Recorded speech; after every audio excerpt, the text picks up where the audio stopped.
La educación está reprimiendo los talentos y habilidades de muchos estudiantes y está matando su motivación para aprender. En los últimos 50 años, las esferas económica, cultural y personal han dado un vuelco en el mundo entero. Y sin embargo, los sistemas educativos no han movido un ápice sus programas y sus objetivos. Lo que hay que hacer es enseñar cosas distintas de las que me enseñaron en los años 50 en esta North Hollywood High School. ¿Por qué distintas? Porque lo que nos enseñaban entonces estaba muy bien para el mundo industrializado, para conseguir trabajo en el mundo que había salido de la revolución industrial. Pero no nos enseñaban lo que hace falta para innovar, para ser creativo. Y para eso, básicamente, hoy día sabemos que lo que hace falta es ayudarnos a elegir, ayudar a los jóvenes, ayudar a los hijos y a las hijas a elegir primero cuál es su dominio, cuál es lo que de verdad les gusta y no tanto lo que está ocurriendo fuera de ellos mismos.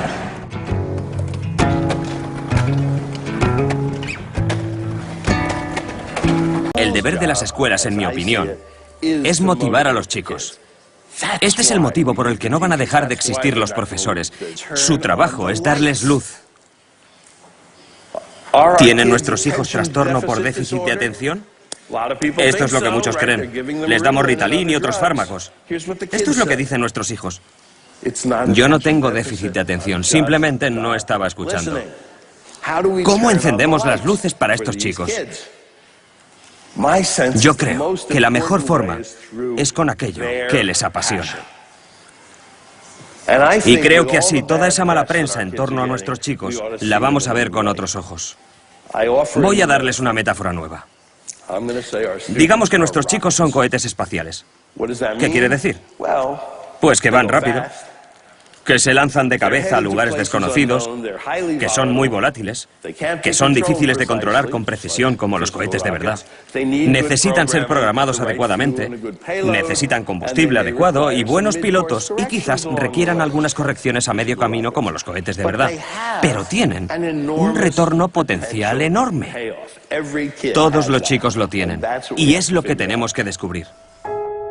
El educador y asesor Richard Gerber también alertaba del desarrollo social de los niños de hoy.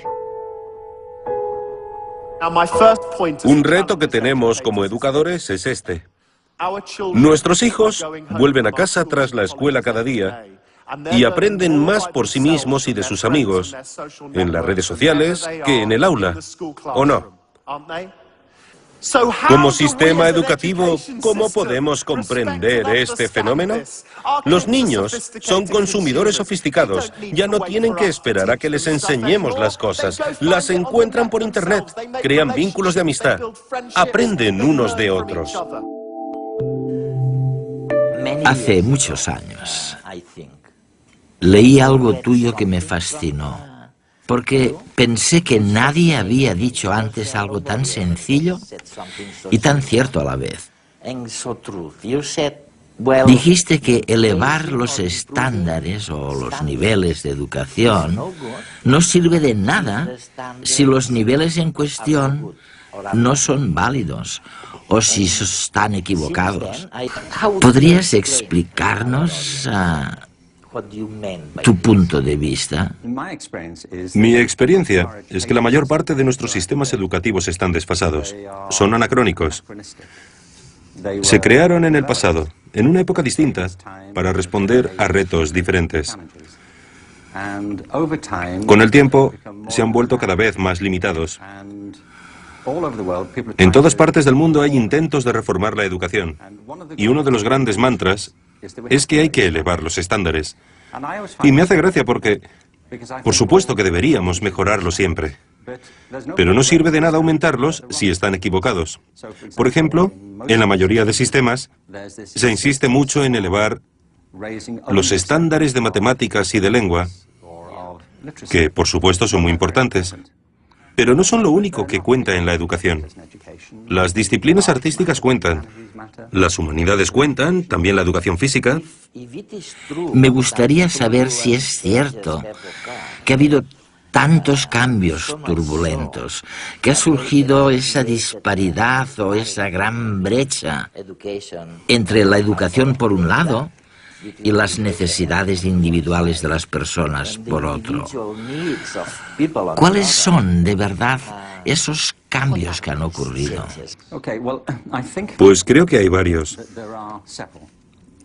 Si nos planteamos cuál es el propósito de la educación, los políticos a menudo hablan de volver a lo esencial, a lo básico. Y creo que hay que hacerlo. Pero primero tenemos que ponernos de acuerdo sobre qué es lo esencial. En mi opinión, la educación, desde la guardería hasta la formación de adultos, tiene en líneas generales 3 objetivos. O por lo menos debería tenerlos. Uno de ellos es económico. Es innegable que una de las grandes expectativas que tenemos sobre la educación es que si alguien tiene estudios, estará en mejor posición para conseguir un trabajo y la economía se beneficiará. Por eso invertimos tanto dinero en la educación. Y ahora no es así.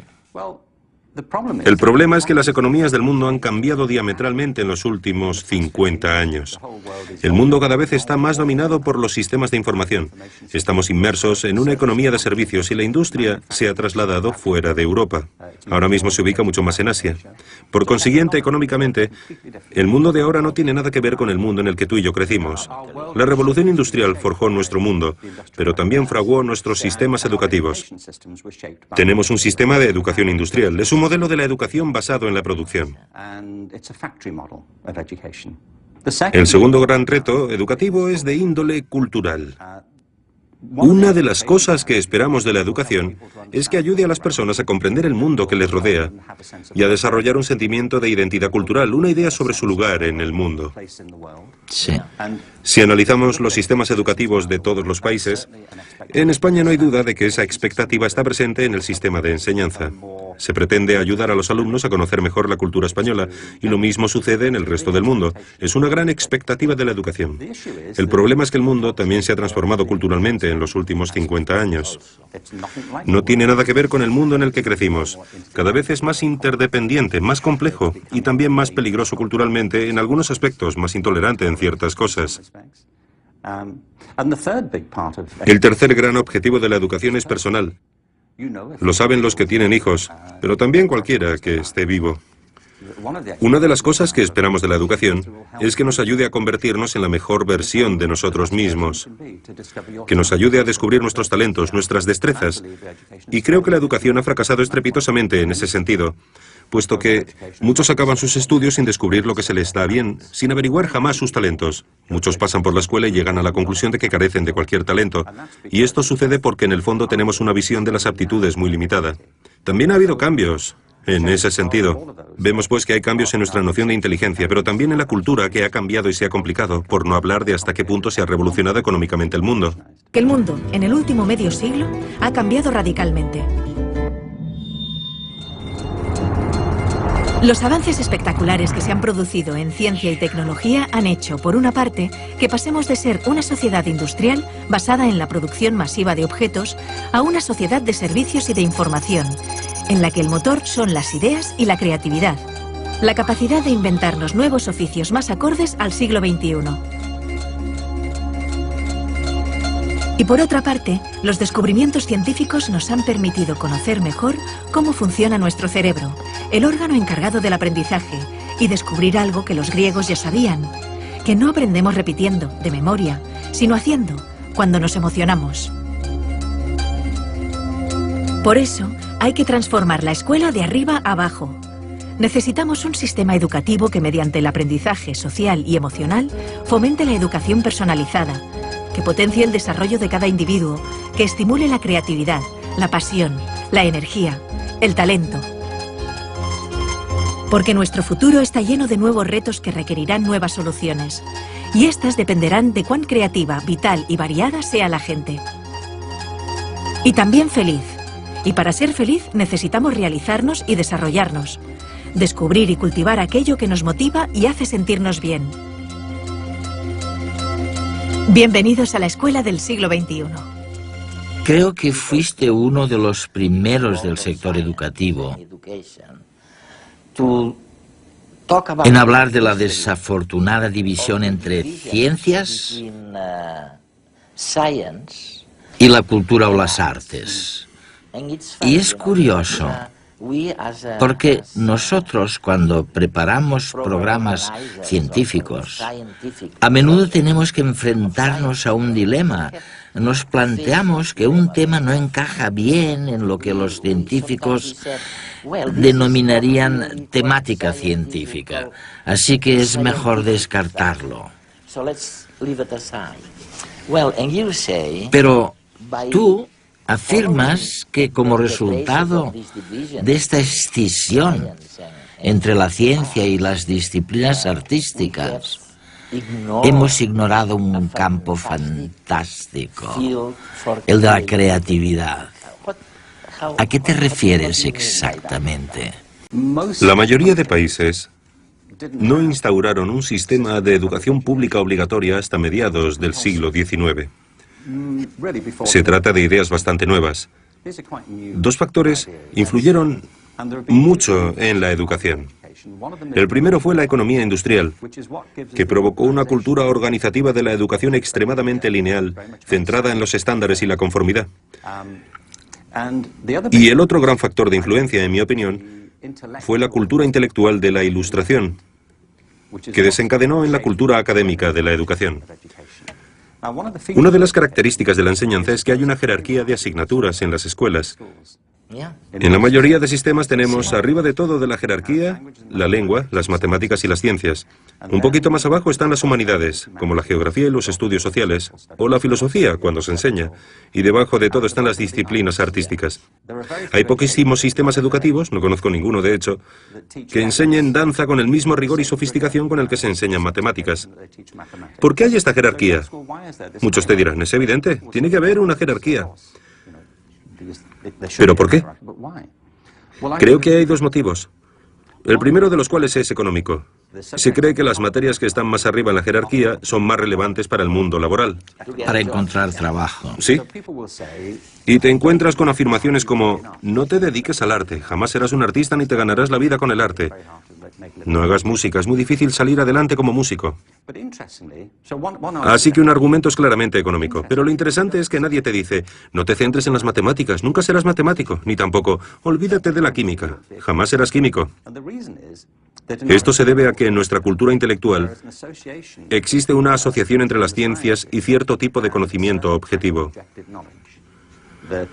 Se cree que al trabajar con las ciencias, se trabaja con hechos y certeza, que son las cosas que marcan diferencias en el mundo, mientras que las disciplinas artísticas se asocian con los sentimientos y la expresión personal, por lo que están muy bien para entretenerse, pero no son importantes para la economía. La Ilustración y la Revolución Científica crearon un modelo de inteligencia y conocimiento que ha imperado en nuestra cultura. Desde entonces, el arte se ha asociado con la corriente del romanticismo del siglo XIX, con la expresión de sentimientos. Y creo que es un problema enorme, porque esto ha disociado el intelecto de la emoción. Y hemos pasado a considerar ambas cosas como separadas, en detrimento tanto de las artes como de las ciencias. La creatividad ha pasado a asociarse con lo artístico y no con lo científico, porque se cree que la creatividad tiene que ver con la expresión individual de las ideas. Yo propongo, entre otras cosas, retomar una concepción de la creatividad que nos devuelva la relación entre las disciplinas artísticas y científicas, puesto que ambas salen perjudicadas de la separación. Mientras hablabas, pensaba en el patrón que sirvió para establecer que alguien estaba en la parte adecuada del conocimiento, lo que llamamos el cociente intelectual. ¿Por qué demonios hemos creído durante tanto tiempo que la medición del coeficiente intelectual era importante para la vida económica? ¿Por qué? El cociente intelectual fue una de las nociones que surgió del crecimiento de la psicología y la sociología, de los intentos de aplicar las mismas características de las ciencias físicas a las personas. Lo importante es que había dos fuerzas. Por un lado, un verdadero espíritu de investigación, para ver si podíamos medir la inteligencia igual que medimos el movimiento de las mareas, pero también coincidió con el crecimiento de la educación pública, que requería una manera eficaz, rápida y objetiva de caracterizar a las personas para poder educarlas. Se necesitaba saber, en cierto modo, si tenían una inteligencia normal, inferior a la media o extraordinaria. Alfred Binet, cuando creó el primer test de inteligencia en París, estaba interesado en los niños con necesidades educativas especiales. Para descubrir cuáles eran sus necesidades, necesitaba tener una idea de cuál era la capacidad media. Este era el objetivo inicial. No obstante, los test de inteligencia se volvieron fundamentales para la categorización de alumnos en las escuelas públicas, pero también para la selección en el ejército. Se han convertido en un mito, me parece. Han pasado a formar parte de nuestro léxico cultural como si fueran objetivos. Una de las organizaciones más importantes que hay es Mensa, la organización de personas con cocientes intelectuales altos. Y me parece estupendo, no voy a criticar a Mensa, pero me planteo si esto es así realmente. En realidad, el test de inteligencia solamente mide la capacidad de hacer test de inteligencia. Hay personas a las que estos test se les dan muy bien. Si queremos saber lo inteligente que es alguien, por lo menos deberíamos aceptar que la inteligencia entraña mucho más de lo que se puede medir en un test de inteligencia. ¿No deberíamos incluir también otras preguntas? Como por ejemplo, ¿sabes componer una sinfonía? ¿Sabes interpretarla? ¿Gestionar un negocio de éxito? ¿Sabes bailar? ¿Sabes escribir una poesía que conmueva a los lectores y les haga llorar? ¿Tienes empatía? La empatía, sí. Si el ser humano solamente tuviera las habilidades que se miden en los test de inteligencia, la mayor parte de la cultura humana jamás habría existido. Yo no querría vivir en un mundo así. ¿Tú sí? No. Tenemos una visión de la inteligencia muy reduccionista. El psicólogo Omar Greenberg recordaba en redes la problemática de los profesores frente a los nuevos retos de la educación. Hasta ahora lo que hacíamos con los profesores era presionarlos, muchas veces, para que se centraran únicamente en lo académico, solamente en la lectura, las matemáticas y las ciencias. Y en eso se han convertido, en profesores de lectura, de matemáticas y de ciencias. Pero la mayoría de profesores eligieron la profesión porque querían llevarse bien con los niños. Les gustan los niños y quieren pasar tiempo con ellos, educarlos, prepararlos para la vida. Y conforme se lo vamos permitiendo y les brindamos más habilidades para hacerlo, descubren que disfrutan mucho más enseñando. Para Richard Gerber, el valor de la educación está en el camino, no en la meta. En cierto modo hemos olvidado que lo bueno de la educación está en realidad en la experiencia, en el momento, en la alegría de descubrir algo, en la satisfacción de tener una pregunta y poder buscar una respuesta, y no necesariamente en la propia respuesta. Creo que muchos niños y muchos profesores en el sistema educativo se sienten frustrados porque, por culpa de las presiones y la obsesión por los resultados, la magia del viaje se ha disipado. Me parece que este es el motivo por el que cada vez hay más niños que abandonan los estudios enseguida que pueden, porque no ven en ellos ninguna pasión, ninguna emoción. Y es a raíz de esta fijación con el destino final que ignora la alegría de lo que pasa por el camino.